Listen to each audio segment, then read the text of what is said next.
Hi hello నమస్తే welcome to Srinivas me channel.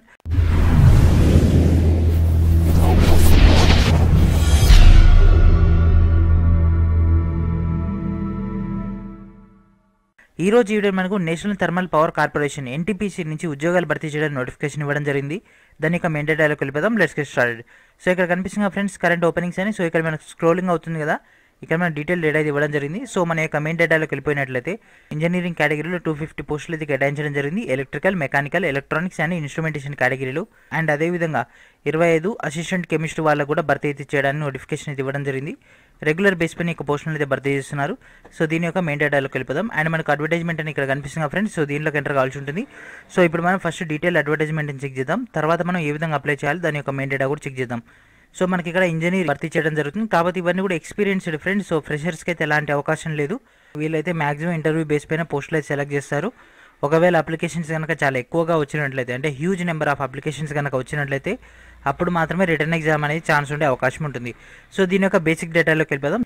Engineer పోస్ట్కి qualification కనుక తీసుకుంటే engineer degree in electrical, mechanical, electronics or instrumentation చేసిన వాళ్ళ మినిమం 60% మార్క్స్ అని వచ్చి ఉండాలి. అదేవిధంగా ఎస్సీ, ఎస్టీ, ఫిజికల్లీ హ్యాండిక్యాప్డ్ పర్సన్కి జస్ట్ పాస్ అయితే సరిపోతుంది.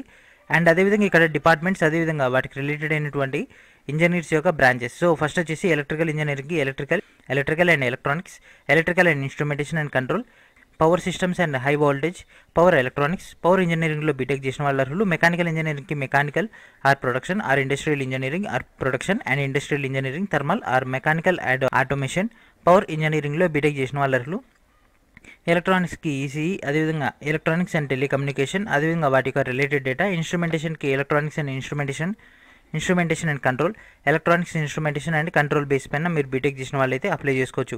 అండ్ అదేవిధంగా మినిమం 3 years వర్క్ ఎక్స్పీరియన్స్ అయితే ఉండాల్సి ఉంటుంది. దానిలో 2 years అయితే పవర్ ప్లాంట్లో వర్క్ చేసిన వాళ్ళ అర్హులు.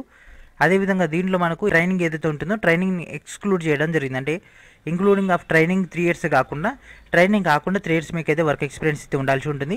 అండ్ ఇంజనీర్స్ యొక్క అపరేజ్ లిమిట్ కనుక తీసుకుంటే 30 years అయితే మెన్షన్ చేయడం జరిగింది. ఓసీ, ఓబీసీ, ఎస్సీ, ఎస్టీ ఈ క్యాడర్లో మనం భర్తీ చేస్తున్నారు కాబట్టి బీసీ, ఎస్సీ, ఎస్టీకి ఏజ్ రిలాక్సేషన్ కూడా వర్తిస్తుంది.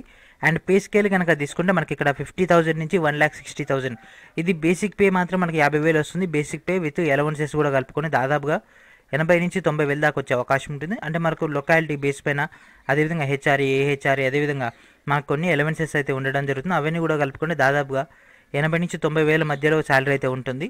And next assistant chemist. So assistant chemist కనుక తీసుకుంటే 25 పోస్టులు అయితే కేటాయించడం జరిగింది. ఎంఎస్సీ ఇన్ కెమిస్ట్రీ చేసిన వాళ్ళ అర్హులు. అదేవిధంగా వీళ్ళకి కూడా మినిమం 3 years వర్క్ ఎక్స్పీరియన్స్ అయితే ఇవ్వడం జరిగింది, దాని యొక్క రిలేటెడ్ డేటా. అండ్ అదేవిధంగా వీళ్ళ యొక్క ఏజ్ లిమిట్ అనేది 30 years అయితే మెన్షన్ చేయడం జరిగింది. పే స్కేల్ వచ్చేసి 40,000 to 1,40,000. అండ్ వీళ్ళకు బేసిక్ పే వచ్చేసి 40,000, దాదాపుగా వీళ్ళకి 65,000 నుంచి 70,000 దాకా శాలరీ అయితే ఉంటుంది. అండ్ ఇప్పుడు మనం వేకెన్సీస్ యొక్క డేటా చెక్ చేద్దాం. ఎలక్ట్రికల్కి మొత్తం 75 పోస్టులు అయితే కేటాయించడం జరిగింది.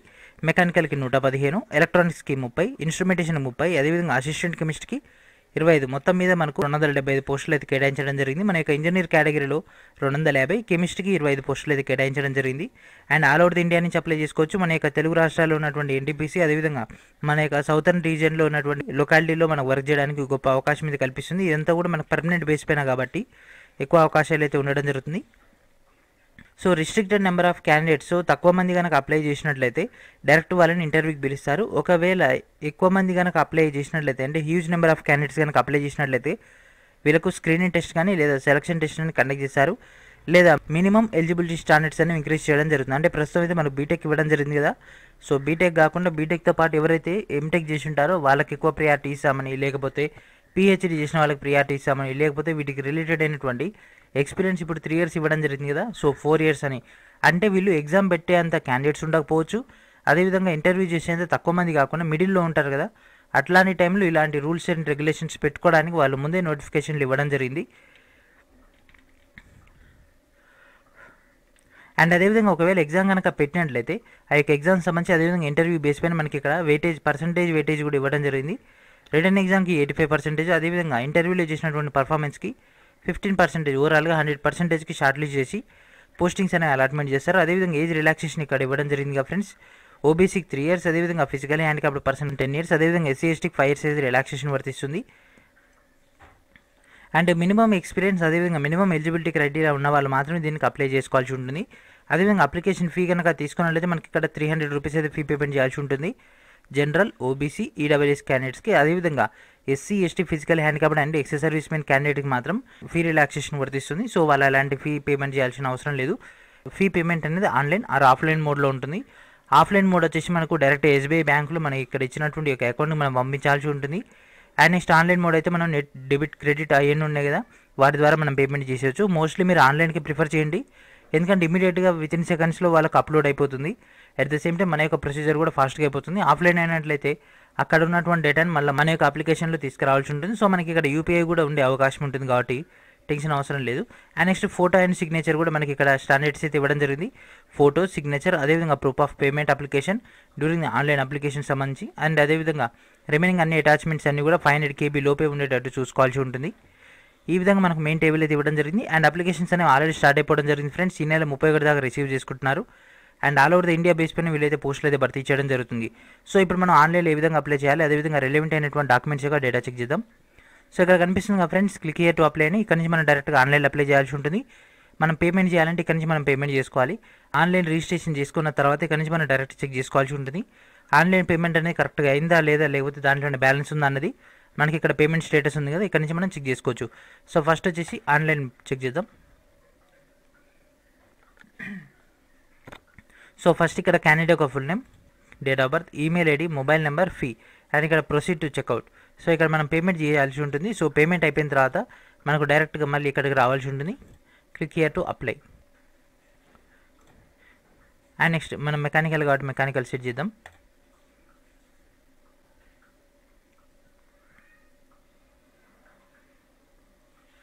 అండ్ నెక్స్ట్ ఈ విధంగా రావడం జరుగుతుంది కదా ఫ్రెండ్స్. సో మన యొక్క జాబ్ ఐడి, అదేవిధంగా ఇంజనీర్ E2. సో ఈ విధంగా మనం మొత్తం డీటెయిల్స్ ఇవ్వడం జరుగుతుంది. అన్నీ కూడా కరెక్ట్ ఉన్నాయా లేదని చెక్ చేసుకోండి. చెక్ చేసుకున్న తర్వాత అప్లై.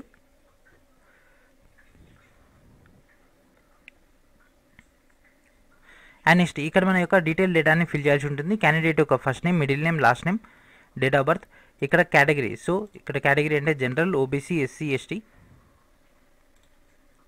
అండ్ నెక్స్ట్ మీరు physically handicapped person, ex service men, అదేవిధంగా జమ్మూ అండ్ కాశ్మీర్ సంబంధించి మీరు 1980 సంబంధించి మీరు అక్కడ ఉన్నారా ఒక డీటెయిల్ డేటా. అండ్ అదేవిధంగా ఇక్కడ క్వాలిఫికేషన్.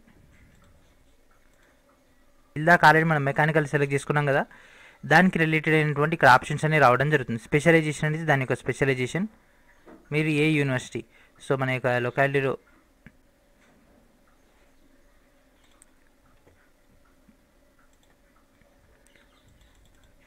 సో అదర్ కాలేజెస్ ఉంటాయి. ఇది ఆల్రెడీ మనకి సెలెక్ట్ అయిపోయింది కాబట్టి ఇక్కడ మనకేం రావట్లేదు. అండ్ నెక్స్ట్ ఏ మంత్ నుంచి ఏ మంత్ దాకా.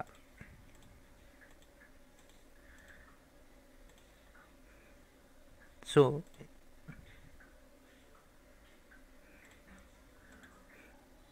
10 నుంచి 14. సో ఇట్లయితే మనకు 4 గంటలు పడుతుంది కాబట్టి ఓకే. అండ్ మీ యొక్క బీటెక్ ఫస్ట్ ఇయర్ నుంచి లాస్ట్ ఇయర్ మొత్తం ఎప్పటి నుంచి ఎప్పటిదాకా అయిందన్నది మన యొక్క మెయిన్ మెమోలో ఉంటుంది, మీరు అక్కడి నుంచి చెక్ చేసుకోవచ్చు. అండ్ నెక్స్ట్ మీ యొక్క acquiring qualification. So acquiring qualification and percentage of marks. And next ఇక్కడ మీ యొక్క అడ్రస్. అండ్ అదేవిధంగా ఇక్కడ మీరు సెలెక్ట్ చేసుకోవాల్సి ఉంది ఎక్స్పీరియన్స్. సో కొన్ని సంస్థలు మీరు 6 months వర్క్ చేసి ఉండొచ్చు, కొన్ని సంస్థలు 1.5 year వర్క్ చేసి ఉండొచ్చు, కొన్ని సంస్థలు 3 months వర్క్ చేసి ఉండొచ్చు. కాబట్టి ఇక్కడ మనకు ప్lenty ఆఫ్ ఆప్షన్స్ ఇవ్వడం జరిగింది. ప్రైవేట్ ఆర్ గవర్నమెంట్, ఎంత పే ఇవ్వడం జరిగింది, ఐడియేనా, సిడియేనా, లేకపోతే అదర్సా. సో దాని యొక్క స్కేల్, అదేవిధంగా దాని యొక్క గ్రేడ్ పే మొత్తం కూడా ఇక్కడ మనం ఫిల్ చేయాల్సి ఉంటుంది. ఆ యొక్క డీటెయిల్ డేటా అంతా కూడా ఇవ్వాల్సి ఉంటుంది. ఇచ్చిన తర్వాత చెక్ ఎలిజిబిలిటీ. ఇక్కడ మీరు ఎలిజిబిలిటీ ఉన్నారా లేదా అనేది వాళ్ళు ఆటోమేటిక్గా సిస్టమ్ అనేది మనకు జనరేట్ చేసి చెప్తుంది. జనరేట్ చేసి చెప్పిన తర్వాత దెన్ ఇక్కడ మనకు చెప్తుంది కదా, sorry you are not eligible as per the age criteria for this job opening. So మనకి ఇక్కడ ఏజ్ క్రైటీరియా అనేది సెట్ అవ్వలేదు, ఎందుకంటే మనం ఏజ్ అనేది మ్యాక్సిమం పెట్టడం జరిగింది. So whether it is system oriented అన్నది. సో ఇక్కడ ఏం చేయడం జరిగింది, 10, 14 అని పెట్టడం జరిగింది కదా. సో దీన్ని మనం ఇంకా తగ్గించాల్సి ఉంటుంది, అంటే మీ యొక్క ఏజ్ దాన్ని బట్టి మనకి ఇక్కడ ఆటోమేటిక్గా సెట్ అయిపోవడం జరుగుతుంది.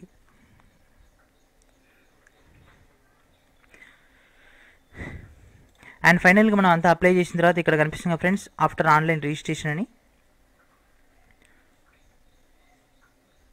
ఇక్కడ రిజిస్ట్రేషన్ నెంబర్, ఈమెయిల్ ఐడి, అదేవిధంగా లేదా ఈమెయిల్ ఐడి లేకపోతే డేట్ ఆఫ్ బర్త్ అని ఎంటర్ చేసి సబ్మిట్ క్లిక్ చేసి మన యొక్క ఫైనల్ అప్లికేషన్ ఫామ్ని మనకు డౌన్లోడ్ అయిపోతుంది. అక్కడి నుంచి మన డేటాను చెక్ చేసుకోవచ్చు. అదేవిధంగా పేమెంట్ డేటా స్టేటస్ చెక్ చేసుకోవాలంటే ఈ విధంగా ఓపెన్ అవ్వడం జరుగుతుంది. ఇక్కడ మన యొక్క చలాన్ నెంబర్, ఒకవేళ మీరు ఆఫ్లైన్లో కానీ ఆన్లైన్లో కానీ మీరు పేమెంట్ చేస్తే మనకు ఒక చలాన్ నెంబర్ జనరేట్ అవుతుంది. ఆ యొక్క చలాన్ నెంబర్ని ఇక్కడ డేట్ ఆఫ్ బర్త్ కనిపిస్తుంది కదా, ఈ యొక్క డేట్ ఆఫ్ బర్త్ని ఫిల్ చేసి సబ్మిట్ కనుక క్లిక్ చేస్తే మనకు ఆటోమేటిక్ ఇక్కడ మన యొక్క చలాన్ అనేది లేదా మన యొక్క ఆన్లైన్ పేమెంట్ అనేది యాక్సెప్ట్ అయిందా లేదా రిజెక్ట్ అయిందా లేదా అండర్ ప్రాసెస్ అనేది మనకు అక్కడ క్లియర్గా చెప్తుంది. తర్వాత మనకి ఆ యొక్క టోటల్ ప్రొసీజర్ అనేది స్టార్ట్ అయిపోతుంది. అండ్ అదేవిధంగా మనకి ఒక సిలబస్ అనేది మెన్షన్ చేయలేదు ఫ్రెండ్స్, అదొకటి ఇక్కడ ఇంపార్టెంట్. ఏంటంటే ఈ యొక్క ఎగ్జామ్ యొక్క సిలబస్ అనేది మనకి మెన్షన్ చేయలేదు. మోస్ట్లీ మనకు ఎన్టీపీసీ సంబంధించి ఏంటిదంటే మన యొక్క కోర్ లేదా గేట్ పాయింట్ ఆఫ్ వ్యూలోనే సిలబస్ అనేది తీసుకుంటారు. సో గేట్ సిలబస్ అనేది ప్రిపేర్ అయితే సరిపోతుంది. సో ఇది ఫ్రెండ్స్ ఈరోజు వీడియో. మనకైతే ఒక ఎన్టీపీసీ నుంచి 250 ఇంజనీర్ ఉద్యోగాలు, అదేవిధంగా 25 అసిస్టెంట్ కెమిస్ట్రీ ఉద్యోగాలు భర్తీ చేయడానికి నోటిఫికేషన్ ఇవ్వడం జరిగింది. ఇదన్నీ కూడా మనకు రెగ్యులర్ బేస్ పైన అయితే భర్తీ చేస్తున్నారు. ఈ యొక్క పోస్టులకు ఎవరైతే ఎలిజిబిలిటీ ఉంటారో వాళ్ళందరూ కూడా అప్లై చేయండి. ఒకవేళ మీరు కనుక ఎలిజిబిలిటీ లేకున్నట్లయితే ఈ యొక్క వీడియోని మీ యొక్క సోషల్ మీడియాలో పోస్ట్ చేయడం వల్ల ఎవరైతే ఎలిజిబిలిటీ క్యాండిడేట్స్ ఉంటారో who are really need the job, వాళ్ళు డైరెక్ట్గా వెళ్ళి ఈ యొక్క జాబ్లో అప్లై చేయడం జరుగుతుంది, వాళ్ళకి జాబ్ అనేది రావడం జరుగుతుంది. సో ఆ విధంగా కూడా మీరు కొంతమందికి హెల్ప్ చేసిన వాళ్ళు అవుతారు. సో ఇది ఫ్రెండ్స్ ఈరోజు వీడియో. నెక్స్ట్ వీడియో మనకు డేటా కొడతాం. అప్పుడు schedule me channel please subscribe my channel, please shed ever one. And thanks friends, thanks for watching.